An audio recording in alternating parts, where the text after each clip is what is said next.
دنیا کی سب سے مہنگی پارٹی اور سب سے عالیشان پارٹی جس نے فضول خرچی کے سارے ریکارڈ توڑ دیے۔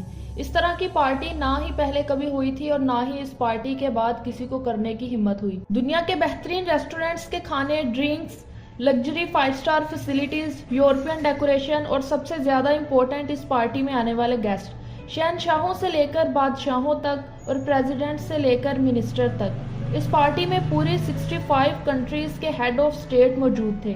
یہ دنیا کی مہنگی پارٹی کسی 5 اسٹار ہوٹل میں نہیں ہوئی تھی، بلکہ یہ ایک بنجر اور ویران صحرا میں ہوئی تھی۔ صرف 3 دن کی لگژری پارٹی کے لیے صحرا کا نقشہ ہی بدل دیا گیا، اور وہ بھی راتوں رات۔ یہ بات ہے اس پارٹی کی جو دنیا نے پہلے کبھی نہیں دیکھی تھی۔ نہ یہ پارٹی کسی عرب شہزادے نے کی تھی اور نہ ہی کسی بزنس مین نے، بلکہ یہ پارٹی ایران کے کنگ شاہ محمد رضا پہلوی نے کی تھی۔ ناظرین، یہ بات ہے 1960s کی، جب ایران کے رولر شاہ محمد رضا تھے۔ ان کو کنگ آف کنگز بھی کہا جاتا تھا۔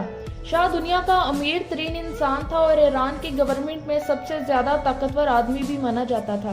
اس کے پاس اتنی پاور تھی کہ وہ بیٹھے بیٹھے پرائم منسٹر کو ہٹا سکتا تھا، پارلیمنٹ ڈیزولو کر سکتا تھا اور کسی بھی وقت جنگ کا اعلان بھی کر سکتا تھا۔ شاہ محمد کو اپنے خلاف ایک بھی لفظ برداشت نہیں تھا۔ اگر کوئی ایسا کرتا تو اس کی سیکرٹ پولیس راتوں رات اس شخص کو غائب کر کے پھانسی دے دیتی تھی۔ اسی وجہ سے ایران کا ڈیتھ ریشو باقی دنیا سے بہت زیادہ تھا، یعنی جو بات بھی اس کی زبان سے نکلتی وہ ایران کا رول بن جاتی تھی۔ شاہ محمد رضا اپنی یہ پاورز کسی کے ساتھ بھی شیئر نہیں کرنا چاہتے تھے۔ اپنی ساری زندگی عیش و آرام کے ساتھ جینے والا شاہ محمد بہت ماڈرن تھا۔ وہ خود تو دنیا کا امیر ترین آدمی تھا، لیکن اس کی اپنی ہی کنٹری ایران کی حالت ٹھیک نہیں تھی۔ یہاں آدھی سے زیادہ آبادی کے پاس کھانے کے لیے پیسے نہیں تھے۔ پانی، میڈیکل اور ایجوکیشن کا بہت برا حال تھا، لیکن کسی کی بھی یہ ہمت نہیں تھی کہ وہ شاہ کے خلاف آواز اٹھا سکے۔ ایران میں بیسک فیسلٹیز کی حد سے زیادہ کمی تھی، لیکن ان سب کے باوجود شاہ کے دماغ میں کچھ اور ہی چل رہا تھا۔ شاہ کا خیال تھا کہ دنیا بھر میں ایران کا اچھا امپریشن ڈالنے کے لیے ایک گرینڈ پارٹی کی جائے گی، جس میں پوری دنیا کے شیخ، سلطان، کنگز، پریزیڈنٹ اور پرائم منسٹر کو دعوت دی جائے گی۔ اس کا خیال تھا کہ اس پارٹی کی وجہ سے ایران کا گلوبل امیج اچھا ہو جائے گا، لیکن شاہ کو اس بات کا علم نہیں تھا کہ یہی پارٹی ایک دن اس کو لے ڈوبے گی۔ چونکہ شاہ نے اپنے پیسے کی نمائش کا فیصلہ کر لیا تھا، اسی لیے 3 دن کی پارٹی کے لیے 1 سال پہلے سے ہی تیاریاں شروع کر دی گئی۔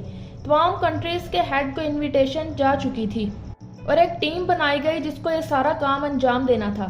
سب سے پہلا اور بڑا مسئلہ یہ تھا کہ جب دنیا بھر سے گیسٹ ایران آئیں گے تو ان کو سٹے کہاں کروایا جائے گا، کیونکہ اس وقت ایران کے پاس اس لیول کے ہوٹلز نہیں تھے جہاں پر ان گیسٹ کو سٹے کروایا جائے۔ اسی لیے شاہ نے فیصلہ کیا کہ یہ عالیشان پارٹی صحرا میں کی جائے گی۔ جب سب کو اس بات کا پتہ چلا کہ شاہ اپنے گیسٹ کو صحرا میں سٹے کروائیں گے تو کسی کو بھی یہ بات سمجھ میں نہیں آئی، کیونکہ اس ریگستان میں دھول، مٹی، گرمی، سانپ اور بچھوؤں کے سوا کچھ بھی نہیں تھا۔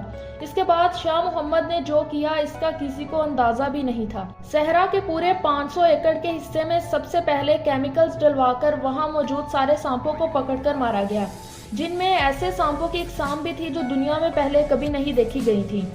اس کے بعد یہ فیصلہ کیا گیا کہ یہاں ایک رائل ولیج بنایا جائے گا جس میں پلاسٹک ٹینٹس لگائے جائیں گے، لیکن اس سے پہلے اس بنجر ریگستان میں 4000 ایکڑ جتنی مٹی ڈالی گئی، کیونکہ اس بنجر صحرا میں شاہ کو ایک فورسٹ بھی چاہیے تھا۔ یعنی دنیا کی ہسٹری میں ڈیزرٹ کو فورسٹ بنانے کا یہ پہلا اور انوکھا کام ہونے والا تھا۔ وقت کی کمی کی وجہ سے 15000 درخت اور پودے امپورٹ کیے گئے۔ ایران جو کہ پہلے ہی پانی کی شارٹیج کا شکار تھا، ڈیزرٹ کو فورسٹ بنانا کسی بیوقوفی سے کم نہیں تھا، اور وہ بھی صرف 3 دن کے ایونٹ کے لیے۔ لیکن شاہ اپنے مہمانوں کو ایک ایسا ایکسپیرینس دینا چاہتا تھا جو انہوں نے اپنے خواب میں بھی نہ سوچا ہو۔ 1 مہینے کے اندر فورسٹ بھی تیار ہو گیا تھا اور اس کے اندر رنگ برنگے پھول بھی لگ گئے تھے، لیکن وہ فیلنگز نہیں آ رہی تھی جو شاہ محمد رضا چاہتا تھا۔ اس فیلنگز کو پورا کرنے کے لیے شاہ نے وہ قدم اٹھایا جس کے بارے میں سن کر پوری دنیا حیران ہو گئی۔ پورے 50,000 سونگ برڈز اور 20,000 سپیروز یورپ سے امپورٹ کر کے ایران منگوائی گئی، جن کو اس فورسٹ کے اندر چھوڑا گیا۔ زیادہ تر برڈز ایونٹ سے پہلے ہی مر گئے کیونکہ آخر یہ تھا تو ڈیزرٹ ہی۔ شاہ نے پیرس کی کمپنی کے ساتھ کانٹریکٹ کیا تھا جنہوں نے اس ڈیزرٹ میں لگژری سوٹس بنانے کا ذمہ لیا تھا۔ یہ سوٹس پیرس میں ہی تیار کیے گئے تھے اور بعد میں ہوائی جہاز کی مدد سے ڈیزرٹ میں لے کر آئے تھے۔ ان لگژری سوٹس کے اندر 2 بیڈ روم، 2 باتھ روم،